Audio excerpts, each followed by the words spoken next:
Hey Nova Nation, I'm Victoria Newsome, ready to bring you the highlights from across Villanova Athletics. Welcome back to this week's edition of the Wildcat Rewind, presented by Friends of Nova. Villanova Women's Water Polo opened their home MAAC weekend with a statement 16-13 win over number 22 Marist, their first home victory against the Red Foxes in over 2 decades. Layla Canales led with 5 goals, 3 assists, and a field block, tying her career high in goals and finishing with 8 points, the third most in program history. Grayson Carey had 11 saves and an assist, while Ella Maddox and Lauren Short provided goals in the third quarter. On senior night, Villanova edged Iona 16-14, holding off a late surge behind 5 goals from Riley Hull and 4 more from Anna Painter. Canales added a goal and assist, and Carey stopped 13 shots to tie for 4th on the program's all-time saves list. The Wildcats beat LaSalle 11-5 for their 3rd win in 4 meetings to close out the weekend. Hull struck in just 21 seconds as Villanova opened with a 5-1 run. Painter matched LaSalle's total with 5 goals, and Canales contributed a hat trick to cap her stellar weekend. Carey recorded 7 of 11 saves in the final 13 minutes to close the game. With the weekend sweep, Villanova improved to 10-0 at home and set a new single-season home win record. Head coach Michael Gordon is now 18-1 at home in his career. Next up, they head to New York next weekend to finish the regular season and clinch a spot in the MAAC tournament, with games against Wagner, LIU, and VMI. But for now, let's hear from Layla, who is our featured athlete of the week. And Layla joins us right now. Congratulations with the wins over the weekend. How did it feel to lead your team to a 3-win sweep? Honestly, it's been a great experience. I'm surrounded by so many phenomenal athletes and women that just push me to be better every day. So it's been a really special experience to be part of this team. After finishing with 9 total goals over the weekend, how did you click in offensively throughout each game? Yeah, well, you practice how you play, so I think having my teammates push me every day in practice allowed me to succeed out in the games, and having my teammates there supporting me through every move I think was crucial. And you showed up for your teammates and yourself throughout this whole season so far. What is a memory for you that stands out? Honestly, the bus rides have been a really fun bonding moment for me. Just all the bus rides to all of our away games have been really special to me and have helped us click as a team. As a freshman, how would you describe this season in the pool and out of the pool? Yeah, it's been a great experience so far, having coaches that push us to be the best versions of ourselves and being surrounded by so many great women. I just don't have any words. It's amazing to be part of such a special program and such a special year for Villanova Water Polo. And postseason is on the line. What is your energy or excitement going towards that? Yeah, we're super excited, super motivated. We're going to have a great next 2 weeks of practice, and we have really high hopes for the postseason. What is your message to everyone who wants to come out and support water polo and just Villanova Athletics? Water polo is amazing, and if you come out, you won't regret it, and I hope to see you there. Amazing, and good luck. Thank you. Thank you. For men's basketball, the season wasn't over just yet, as the team flew to Vegas and had a great run at the inaugural College Basketball Crown Tournament. In Game 1, Villanova cruised past Colorado 85-64. In this game, Eric Dixon made history, becoming the program's all-time scoring leader with a 22-point performance. The Wildcats built a double-digit lead early and never let up, marking interim head coach Mike Nardi's first career win. Then, in the next round, Villanova fought past USC to win 60-59. After trailing by 12 in the second half, Eric Dixon caught fire, scoring 24 of his 28 points after the break and earning the win with important plays on both ends. Villanova's defense stepped up late to secure a spot in the semifinals. And unfortunately, the Crown Tournament Final Four was the final stop. Despite a second-half comeback and a career-high 32 points from Ruga Poplar, Villanova fell to UCF 104-98 in a high-scoring overtime battle. The Cats led by 3 in the closing seconds of regulation before UCF's Darius Johnson tied it with a clutch triple. The Knights pulled away in overtime to end Villanova's run. On Saturday, men's lacrosse kept their winning energy rolling with an 11-8 victory over Providence. securing their third straight win and staying undefeated in Big East play this season. Colin Mitchner was the star of the day, scoring 4 goals, including 2 in just 7 seconds in the third quarter. The Cats' defense came up big, forcing major turnovers from Gavin Mitchner and Tripp Robinson, while Dennis Bardione stood tall in goal with 10 saves.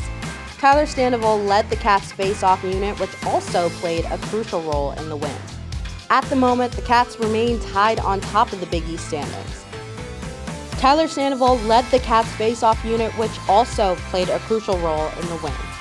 At the moment, the Cats remain tied on top of the Big East standings. They'll look to keep it going when they return home to face St. John's Saturday at noon for their conference home opener, Alumni Day, and Youth Day.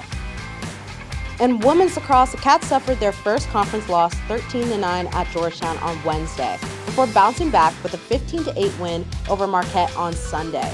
The Wildcats struggled early against the Hoyas, scoring just 1 goal in the first quarter. Despite a strong finish with 4 goals in the fourth, Villanova couldn't recover in time. Sydney Pappas netted a hat trick while Sammy Carey racked up 7 assists. On defense, Juliette Walls caused 3 turnovers, and Kate Gallagher recorded 7 saves. The Wildcats came out to play against Marquette, crushing it with a 9-1 run to end the first half. Elena Torres led with 4 points, while Sammy Carey contributed 3 goals and 3 assists. Emma Verhos controlled the draw, picking up 13 of Villanova's 21 draw controls. Maddie Stoddard and Katie Clark each forced 4 turnovers, and Gallagher made 6 saves in goal. The Wildcats head to Xavier on Saturday at noon for their next Big East matchup. Villanova Track and Field had a successful day at the Sam Howell Invitational on Friday, with several athletes posting personal bests. Jonathan Evans set a new career high in both the discus and hammer throw, reaching distances of 38.66 meters and 40.65 meters. This marked his first time surpassing 40 meters in the hammer. Brian Theobald also made strides, improving his 1,500-meter time to 3 minutes and 52.69 seconds, nearly cutting 5 seconds off his previous best.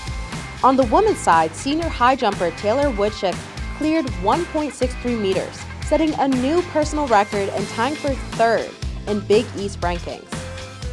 On top of that, Gina Smith in the triple jump and Kinsey Pogue in the 3,000-meter steeplechase both posted personal best performances.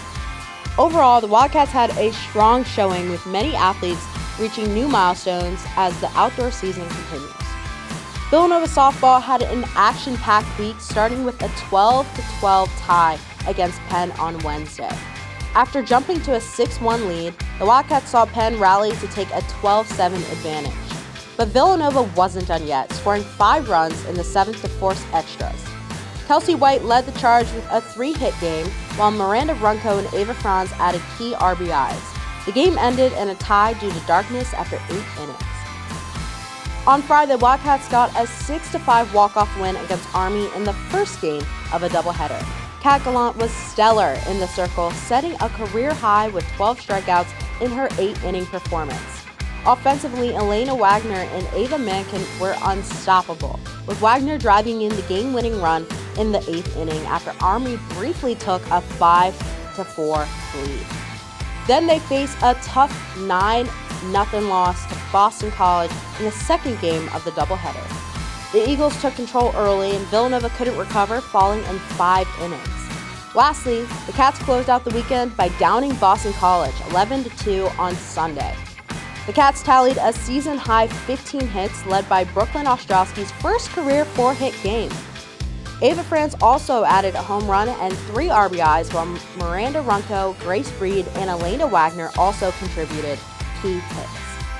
Kat Gallant tossed a complete game, allowing just 4 hits while striking out 4 to wrap up the weekend. Next up, softball faces Drexel at 3 p.m. today, followed by a Big East series against DePaul this weekend at the Villanova Softball Complex. At Villanova Ballpark, baseball took the series against Georgetown. The Wildcats fell on the first game of the series 4-2. After a solid outing from starter Jake Francis, the team couldn't get the bats going early enough, and Georgetown benefited on a late surge. But the Cats quickly adjusted on Saturday with a 9-2 victory. A 4-run rally in the 7th inning sparked by Josue Valdez's timely hits and a couple wild pitches put the game out of reach. Jason Neff also launched his 11th home run of the season to add extra cushion. On Sunday, baseball clinched the series with a 5-2 win thanks to another strong pitching performance. Michael Hooley hit a solo homer and Valdez added another long ball while Bobby Finn and Alex Sakis shut down Georgetown's offense with 6 scoreless innings. The bullpen combined for 8 strikeouts and only allowed 1 hit across 6 frames, securing the series win for the Cats. The women's tennis team had an exciting weekend, earning 4-3 victories over both DePaul and UConn. Against DePaul, the Wildcats bounced back after losing the doubles point with key wins from Sophia Edwards and Maggie Gehrig in singles. Miriam Gondarova tied things up and Jenna Stevens clinched the match for Villanova with a hard-fought win. The next day, against UConn, the Cats faced an early deficit after losing the doubles point, but they rallied in singles play. Olivia Corcoran dominated her opponent and Gehrig battled through a tough third set for the win. Stevens and Lauren Monti also secured wins, with Monti delivering the final point to give Villanova another victory. The Wildcats are back on the court on Thursday against Lafayette, looking to extend their winning streak. The men's tennis team came back with a vengeance on Friday, sweeping Lafayette 4-0 on Senior Day with a disappointing 4-1 loss to St. Joe's on Wednesday. The match against St. Joe's saw the Cats struggle, particularly in doubles play where they dropped in the first 2 flights, which gave the Hawks the early lead. However, on Senior Day was a much different story. Villanova came out strong in doubles with Trey Fortickett and Josh Vestal putting on a great performance in the third flight, securing a 6-2 win to help even things out. Cooper Gordon and Kush Anad followed with a 6-3 win in the second flight, clinching the doubles point for the Wildcats. In singles, Fortickett breezed past his opponent 6-0, 6-0. The momentum continued as Thomas Wakefield and Anad also won their singles matches in straight sets. The match was a true team effort and a much-needed confidence booster for the Cats. They will play their next match against St. John's today in Queens, New York. Thank you so much for watching this week's edition of the Wildcat Rewind presented by Friends of Nova. Make sure to come out and support Villanova Athletics, and as always, go Cats!